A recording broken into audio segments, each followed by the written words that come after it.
प्रत्येक गोष्टीला दुसरी बाजू असते. आता या क्षणाला 2 विषय चर्चेमध्ये आहेत आणि सोशल मीडियावर तुफान गेले 48 तास आदित्य गेला का मोहित कंबोजकडे त्याच्या मुलीच्या वाढदिवसाला. ज्या मोहित कंबोजनी आदित्यची दिशा पत्नी, Disha Salian, night life, friend circle, काय काय आरोप केले. ठाकरे यांची करप्शनची किती प्रकरणं, ते कोरोना काळातली असो, ते डेड बॉडी बॅग्स असो, काय काय म्हणजे जर 100 आरोप झाले असतील ठाकरेंवर, ठाकरे फॅमिलीवर, म्हणजे उद्धव आणि आदित्यवरच मेनली, तर ते 100 पैकी 30 आरोप केले असतील किरीट सोमय्याने.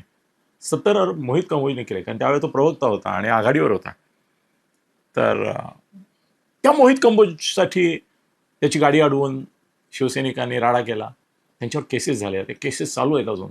दर महिन्याला त्यांना कोर्टात जावं लागतं आहे आणि 4-6 महिन्याची शिक्षा पण होऊ शकते, होणार.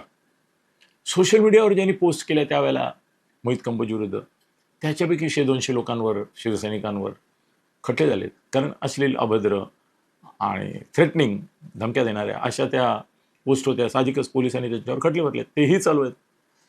त्यामुळे शिवसैनिकांचं असं तरफडाट होतोय आणि ते प्रगट होते.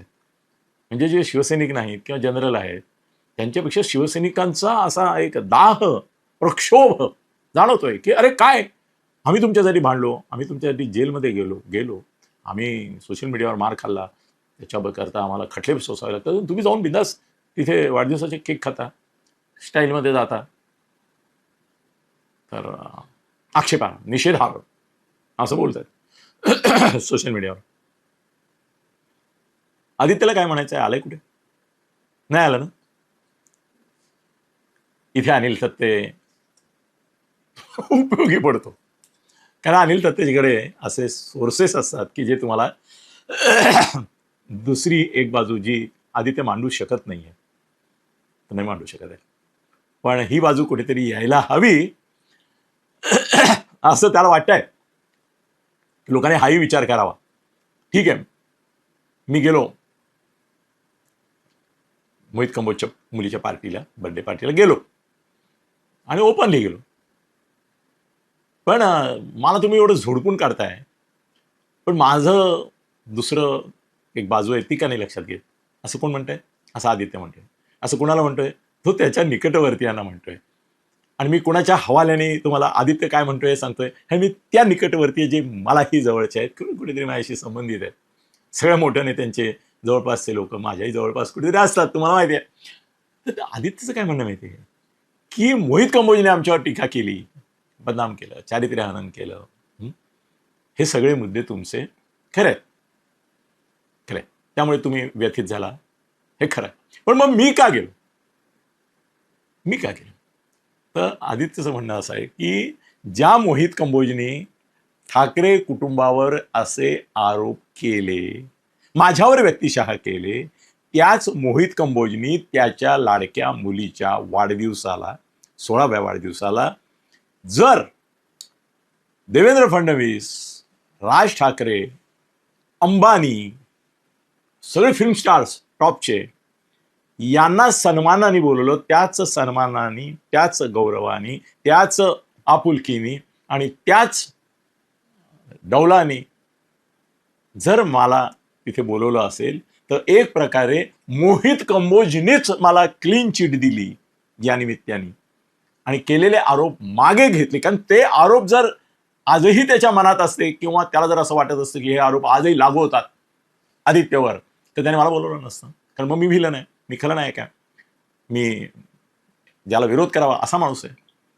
ज्या अर्थी त्याने मला बोलवलं याचा अर्थ स्पष्ट आहे की ते त्याने आरोप मागे घेतले. हा अर्थ तुमच्या का नाही लक्षात आला? आदित्यचा प्रश्न आहे की हे का नाही विचार करत तुम्ही की मोहित कंबोजने मला बोलवलं सन्मानाने आणि तिथे किती सन्मानाने वागवलं, याचा अर्थ त्यांनीच केलेले आरोप त्यांनी नल अँड व्हॉइड करून टाकले. मग मला जर ही संधी मिळत होती, त्यांनी सन्मानाने बोलवलंय मला आणि तिथे माझा सन्मानपूर्वक स्वागत होणार आहे आणि त्याच्यामुळे एक प्रकारे त्यांनीच केलेल्या आरोपांचं निराकरण होणार आहे, तर ही संधी मी घेतली, यात काय चुकलं? हा पार्थाचा युक्तिवाद आहे. सॉरी, याचा आपल्या आदित्यचा. ओके, काय उत्तर देणार? मी एक नवीन मुद्दा तुम्हाला दिला, याच्यावर डिबेट करा की आदित्यला बोलवणं म्हणजे मोहित कंबोजनी त्याचे आरोप मागे घेऊन एक क्लीन चिट देणं असाही अर्थ होतो आणि तो आदित्यच्या फायद्याचा आहे. ओके. दुसरा एक मुद्दा, तो थोडक्यात आटपायला लागेल मला आपल्या वेळेच्या मर्यादेमुळे. दुसरं, राज ठाकरे आणि पार्थ पवार भेटले याच्याबद्दलही सोशल मीडियावर आणि मीडियामध्ये एकूण प्रिंट इलेक्ट्रॉनिक खूप चर्चा चालू आहे.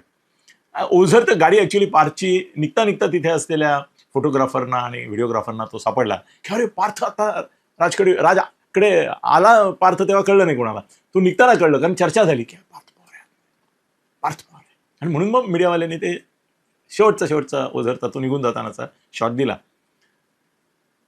मला अर्थातच तुम्हाला माहिती आहे आणि हे मी खूप वेळा सांगितलं की बा, जसं संजय इकडे उद्धवच्या गोटामध्ये माझा मित्र, तसं अनेक मित्र जे राजजींच्या जवळ आहेत ते माझे मित्र आहेत.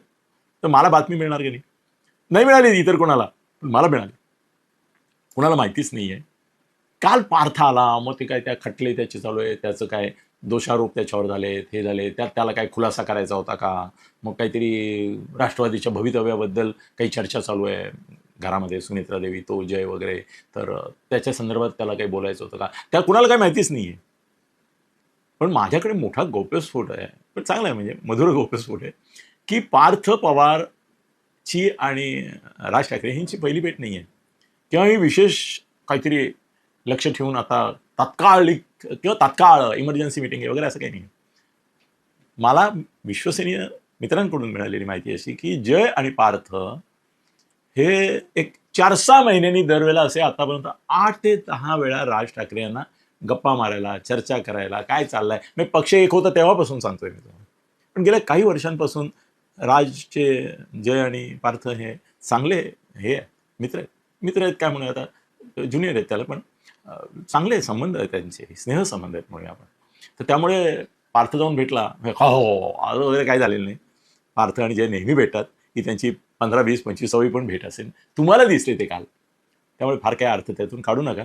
त्यांच्या नेहमी गप्पा होतात, चर्चा होतात, ते थोडंसं एक त्यांच्याकडून मार्गदर्शन घेतात, त्यांना आवडतात राज ठाकरे. त्यामुळे त्यातही जी हवा भरवली आहे सोशल मीडिया आणि सस्पेन्सची, ती फुस्स करून टाकतो. ते नेहमीच भेटतात, त्याप्रमाणे ते भेटले. फार मोठं त्याचं भांडवल करायची गरज नाही. धन्यवाद.